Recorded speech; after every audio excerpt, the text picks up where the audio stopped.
کوئی شخص ابھی نمازوں کی طرف راغب ہوا ہے تو اس کی چھوٹی ہوئی نمازوں کے بارے میں کیا شرعی حکم ہے؟ بس توبہ کافی ہے، آندہ سے اپنا معاملہ سیدھا کر لے، اور ساتھ ساتھ جو نمازیں قضا ہوں وہ کرتا جائے، جو پرانی ہو چکی وہ معاف ہے انشاءاللہ۔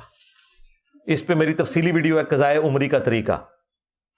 کیا عورتوں کے لیے جمعے کی نماز ہے؟ جی سنت ہے، فرض نہیں ہے۔ اگر ہے تو کتنی رکھتے ہوں گی؟ وہی رکھتے ہیں جو باقیوں کے لیے، 2 فرض ہیں جو اصل ہے، باقی جمعے سے پہلے آپ 2 سنتیں بھی پڑھ سکتے ہیں، 4 بھی، 6 بھی، 100 بھی پڑھ سکتے ہیں، بخاری مسلم میں ہے، جتنا اللہ توفیق دے۔ اور بعد میں صحیح مسلم میں ہے کہ 4 رکھتے ہیں، 2 کر کے بھی پڑھ سکتے ہیں، اکٹھی 4 بھی پڑھ سکتے ہیں۔ لیکن عورت کے اوپر اور غلام کے اوپر اور بچے کے اوپر اور مریض کے اوپر، ان 4 لوگوں کے اوپر صحیح مسلم میں، ابو داؤد میں آیا کہ ان کے اوپر جمعے کی نماز فرض نہیں ہے۔ پڑھ لیں تو بہت اچھی بات ہے، فرض نہیں ہے۔ علی بھائی میں نے سنا ہے کہ 70,000 دفعہ لا الہ الا اللہ پڑھ لو، کسی کو صالح ثواب کر دو، یعنی کہ TCS کروا دو۔ اس میں کتنی سچائی ہے؟ یہ طارق جمیل صاحب نے یہ صوفیاء کی باتیں بیان کی ہیں، اس میں کوئی سچائی نہیں ہے۔ آپ ان لوگوں کو پڑھ پڑھ کے قرآن صالح ثواب کر رہے ہیں جنہوں نے پوری زندگی توفیق نہیں ہوئی کہ قرآن خود کھول کے پڑھیں۔ اب اللہ تعالیٰ سے آپ دھونس سے بخشوانا چاہتے ہیں ایسے لوگوں کو؟ بس دعا کریں اللہ کی مرضی قبول کرے نہ کرے، باقی یہ بخشنا کوئی نہیں ہوتا، صرف آپ نے دعائے مغفرت کرنی ہوتی ہے، یہ صدقہ اور خیرات کرنا ہوتا ہے۔ نوکری یا یونیورسٹی میں نامحرم سے کس حد تک گھل مل سکتے ہیں؟ بالکل نہیں گھل مل سکتے جی، کس حد تک کیا یہ؟ بس جتنی آپ کی ضرورت والا معاملہ وہ بھی نگاہیں جھکا کے بس، اور اس میں علیحدگی نہیں ہوگی۔ ہاں وہ جامع ترمذی میں سنن نسائی الکبریٰ میں ہے کہ جہاں 2 اجنبی مرد و عورت ہوتے ہیں وہاں پہ تیسرا شیطان ہوتا ہے۔ فارمسٹ کا لائسنس بیچنا حلال ہے؟ یہ تو گورنمنٹ کے نزدیک بھی جرم ہے اور بیچنا بھی حرام ہے، بالکل غلط ہے۔ اس طرح انجینئرنگ کی فیلڈ والے لوگ بھی اپنی ڈگریاں اس طرح بیچتے ہیں، وہ غلط ہے۔ شوق سے بازو پر کڑا پہننا جائز ہے، کسی دربار کا نہیں اور نہ ہی کوئی منت ہے، تو پھر آپ نے کیوں پہنا ہوا ہے بھائی؟ گھڑی باندھیں جس کا کوئی فائدہ بھی ہو، کڑے وغیرہ نہیں۔ یہ عورتوں کے ساتھ مشابہت ہو جاتی ہے نا، یہ زیور پہننا عورتوں کی نشانی ہے، تو اس وجہ سے بھی منع ہے۔ کربلا میں لانتیوں نے سب کو شہید کر دیا، مولا علی اصغر کو بھی، تو امام سجاد کو کیوں شہید نہیں کیا؟ امام سجاد چونکہ خیمے میں تھے، بیمار تھے، وہ میدان جنگ میں نہیں آئے، اور اس کی وجہ سے اللہ تعالیٰ نے بس چونکہ بنو ہاشم کی نسل کو آگے چلانا تھا تو اللہ تعالیٰ نے انہیں محفوظ رکھا، یہ وجہ بنی تھی، کوئی رحم ان کے دل میں آ گیا۔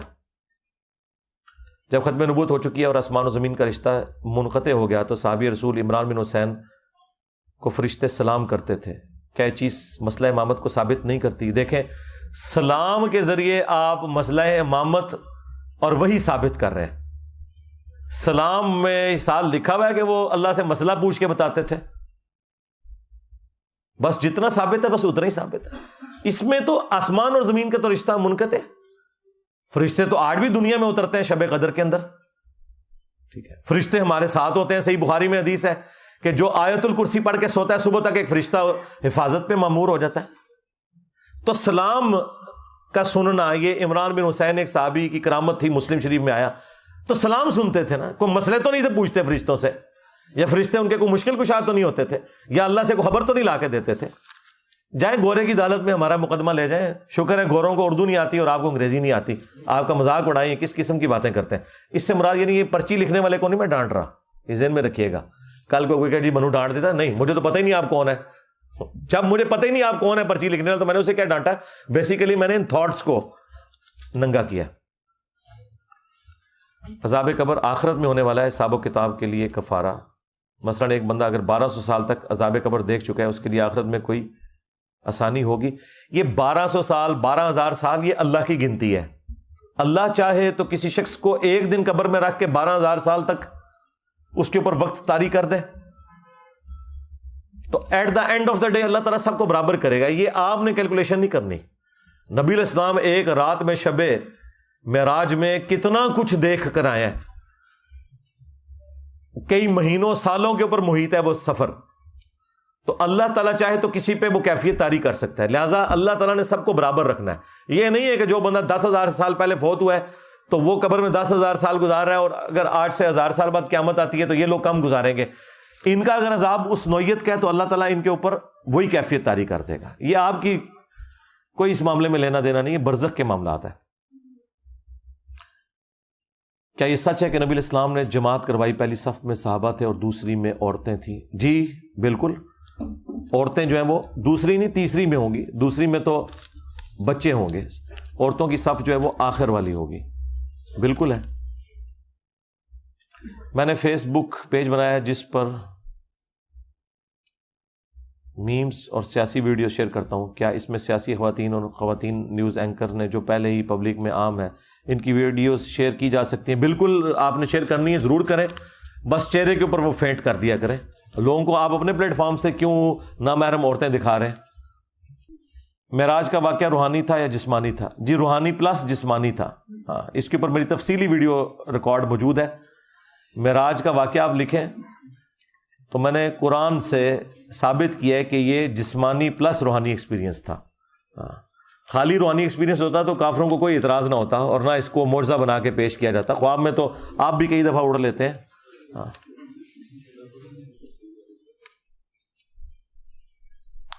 یہ جو 10 محرم کے دن کے حوالے سے بتایا گیا کہ اس دن بڑے بڑے کام ہوئے، یوسف علیہ السلام کا کنویں سے نکلنا، اس قسم کی چیزیں اسرائیلی روایتوں میں ملتی ہیں. بخاری مسلم میں صرف ایک ہی ذکر ہے کہ فرعونی ڈبوئے گئے تھے اور موسیٰ علیہ السلام کو نجات ملی تھی. اور دوسرا واقعہ اگر کوئی ہے تو یہ واقعہ کربلا ہے. ہو سکتا ہے اگلے زمانوں میں بھی 10 محرم کے دن ایسے واقعات ہوئے ہوں، روایتیں تو موجود ہیں اس طرح کی. شیعہ کی کتابوں کے حوالے سے کسی چیز کو غلط یا صحیح لیا جا سکتا ہے؟ بالکل، آپ کی مرضی، آپ ضرور لیں. ہمارے نزدیک تو 90% چیزیں کامن ہیں. باقی جو عقائد کی آپ بات کرتے ہیں اس کے لیے آپ نے نہ شیعہ کی کتاب دیکھنی ہے نہ سنیوں کی. عقائد کے لیے آپ نے قرآن پاک دیکھنا ہے. جی سیدھی سی بات ہے. محرم الحرام میں سروس بند، راستے بند، ڈبل سواری پر پابندی، کیا یہ جائز ہے؟ بالکل غلط ہے، ظلم کر رہے ہیں. یہ کوئی طریقہ نہیں ہے سیکیورٹی کو مینیج کرنے کا کہ آپ لوگوں کو تکلیف میں ڈالیں. میں نہ ربیع الاول کے موقع پہ ایسا ہونا چاہیے، نہ محرم کے موقع کے اوپر. غلط کر رہے ہیں. اگر اللہ کی محبت میں جان دے سکتے ہیں تو کیا لے بھی سکتے ہیں؟ جی لے سکتے ہیں جان میدان جنگ کے اندر، اور جوڈیشری کے تھرو قاتل سے بدلہ لے سکتے ہیں، لیکن خود نہیں قانون ہاتھ میں لے سکتے. انسان کی اولاد نہیں ہے، جب وہ فوت ہو جائے تو اسے کن رشتہ داروں کے نیک اعمال کا ثواب ملے گا؟ مومنین کی جو عام دعائیں ہیں سب کا حصہ تو ملے گا نا انہیں. آپ بے فکر رہیں. اور اگر آپ کو واقعی اپنی زندگی میں اتنی ٹینشن ہے تو آپ اپنے لیے خود اچھے اعمال کریں. میرے چچا کو میرے نیک اعمال کا ثواب ملے گا، چچا کو آپ کے نیک اعمال کا ثواب تو نہیں ملے گا، لیکن آپ ان کے لیے دعائیں مغفرت کریں، وہ اس سے بھی بڑی چیز ہے جو قرآن میں حکم بھی ہے.